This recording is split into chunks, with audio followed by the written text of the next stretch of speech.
I bought the Tesla paint repair kit after discovering a frustrating little rock chip on the hood of my Model 3. You know the type. Barely bigger than a freckle, but still manages to haunt your peripheral every time you walk up to the car.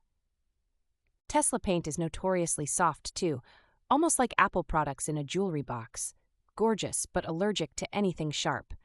One bird fart and a branch rub later, and you've got a blemish that feels like it's laughing at the 50 cal you dropped. So here's how the paint repair kit works. You get a base coat and a clear coat, a little brush that feels like your grandma's nail polish set, and a few other supplies. Primer only if you ordered it with deeper damage in mind. Step 1 is cleaning the scratch, and I mean actual cleaning. Don't cheap out with a half-used paper towel and some old Windex. Use isopropyl alcohol and a microfiber cloth. You're not wiping down a counter, you're preparing sacred Tesla skin. Wait a few minutes after cleaning so the alcohol evaporates. Then get the base coat ready. Unless you're Jackson Pollock, you'll want to go slow. Dip the brush lightly, then tap most of the paint off on a card or paper. Less is definitely more. The goal with the base coat is coverage, not texture. You want that paint to sit just inside the chip, not balloon over it. If you overdo it, the repair looks like you let your toddler finger paint in nanoscale. Give that base coat time to dry, at least 30 to 60 minutes, depending on humidity. This isn't one of those I'll just wing it moments. Go early, go light, and let it sit. Patience builds good paint. Rushing builds regret. Now it's time for the clear coat. People treat this like an afterthought.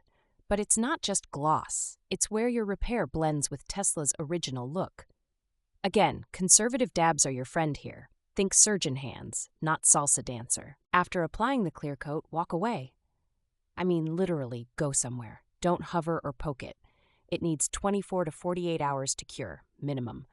I've read horror stories of people smudging it after 2 hours because it felt dry, not the same thing. After curing, you'll probably still see a faint mark. That's normal. But here's a pro-level tip. Invest in a dual-action polisher and some light polish. Spend 15 minutes buffing the edge of the repair, and the difference is night and day. Here's the brutal truth. It won't be perfect. Tesla's multi-layer paint is a diva to replicate. But if you follow the process carefully, it can go from, a scratch, to, oh wait, where was that again? That's a 90% improvement for under $70. And yeah, mobile paint services can cost $300 or more, especially in places like Portland where everyone has an opinion and a Subaru. But if you're slightly handy and married to visual perfection like I am, the kit's a solid choice.